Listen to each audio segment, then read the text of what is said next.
May 29, 2012. Salisbury vs. Pine Grove in the district championship game.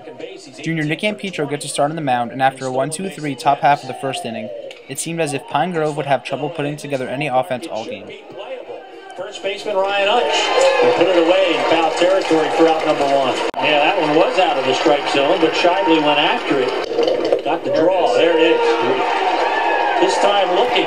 The first inning, I felt really good on the mound. I feel like I was throwing a lot of strikes.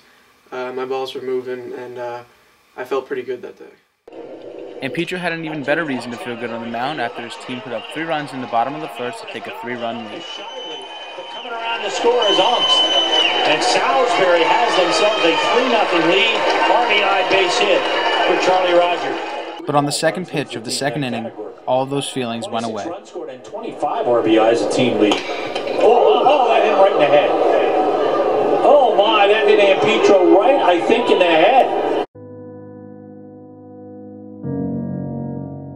Ampietro was struck in the head with a line drive, leaving him on the ground in pain. I really don't remember the moment exactly because I feel like I blacked out for a little bit, but I remember walking off the field and kind of being confused, and I remember I couldn't hear out of my right ear. So I was a little nervous to see what was going to happen later in the future. Before that incident happened, did you fear that that could ever happen to you before? I never really thought about it, considering that it doesn't happen very often. But I would say no, I never really thought of that happening to me before. Ampietro was diagnosed with a skull fracture and a concussion. There was no set recovery date, as he and doctors would have to monitor his progress through the upcoming weeks. When he did return to the field, he couldn't help but constantly think about the injury. Yeah, I was definitely I was nervous and anxious. Like every ball that came at me, I kind of flashed back to the moment. But over the course of the season, I started to get over it. So immediately when you came back, did that affect your play at all? I would say it affected me a lot in the infield because I didn't have any protection over my face. Whereas when I was pitching, I would wear the pitching helmet right from the bat, and I just felt like every ground ball was going to take a bad hop and hit me in the face, so that's why I started wearing the mask in the field, and my performance was much better after I started wearing the mask. The helmet Ampietro talked about is a special pitching helmet that was given to him by assistant coach Bob Sopko. The helmet covered all sides of the head that could be hit from a line drive.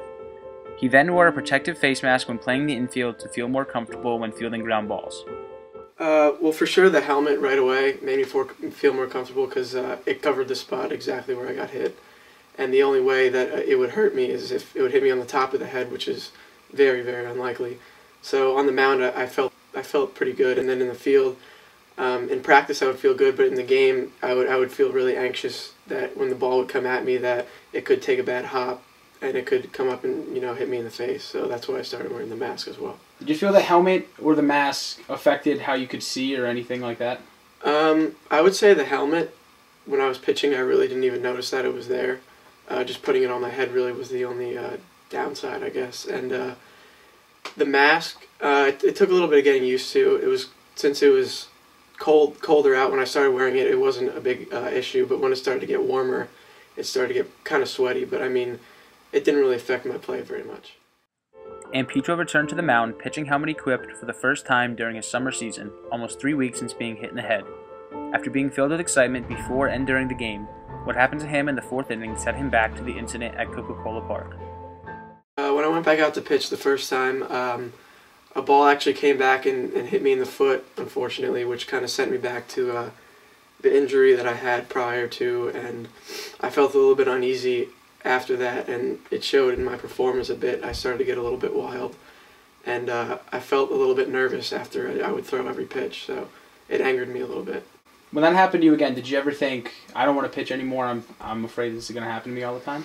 I never really thought that I never wanted to pitch ever again, but I knew it would take a little bit of time to get over it and just start throwing again. So I feel like I was always nervous, like right after, but once I started throwing innings and balls didn't really go by me, I started to feel better.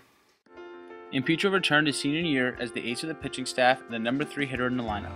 He led his team to the Colonial League Championship and a number 1 seed in the district playoffs. Exactly 1 year later to the day, he found himself in a familiar situation. pitching in the district championship on the same mound where his baseball career almost ended. Exactly 1 year later after you got hit, you're back on the mound at Coca-Cola Park. When you stepped foot on that mound in the 6th inning when you came in, did you have any flashbacks? I would like to say at that point I was somewhat over it, but since it was in the same location, I got a little bit jittery in the beginning, but then, once I started getting into the groove of things, I felt actually pretty good, and knowing that I had the helmet on my head, it made me feel more comfortable. You got to pitch the final out to help your team win the district championship, exactly 1 year after you got hit in the head. How did that feel? It felt really great. It felt great, especially because I wasn't able to finish out the last game with my teammates, and then to be able to finish out the last game and get the win with my teammates was really great. Ampietro led his team to 2 more victories in the state playoffs. In the first game, he did it on the mound, pitching 7 innings of 1-run ball, resulting in a no decision. In the quarterfinals, he did it at the plate, going 2 for 5 with a double, an RBI, and 2 runs scored. He finished the year hitting .376 with 18 RBIs and 25 runs scored, to go along with an 8-1 record and a 1.41 ERA. Those stats earned him the Colonial League MVP. Obviously, winning the MVP was a big accomplishment and an honor, and I just felt glad that the MVP was coming back to Salisbury. You know what I mean? Our school was well represented in the first team, second team, and honorable mention, and I felt very honored to get the MVP that year. Did you ever sit back and think, I was less than inches away of never playing baseball again, and here I am, winning league MVP and helping my team win championships? Yeah, it was definitely it's great. It's definitely a great feeling.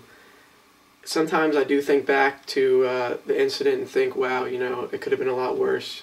I could have been severely injured and never be able to play again. So I feel very lucky in a sense that I'm still able to play today. What are you going to remember most about playing high school baseball? Definitely I'm going to remember all the time spent with my teammates. We had a very great team, and everybody meshed together very well, and the coaches were all great, and just everything was just great. And I'm just going to miss just playing in the big games, going into the playoffs, and playing at Coca-Cola Park with my teammates.